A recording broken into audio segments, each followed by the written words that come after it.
How to fix unable to verify app on iOS 17. Let's get started. Launch your settings app. Firstly, make sure you have strong internet connection.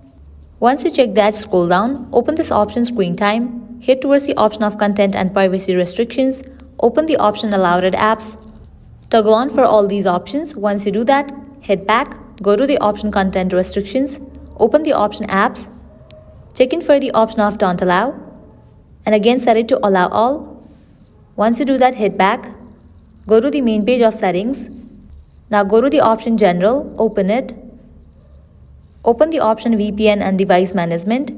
Make sure you are not connected to any kind of VPN. Once you check this, head back. Go to the option software update. If any updates are available over here, just update it.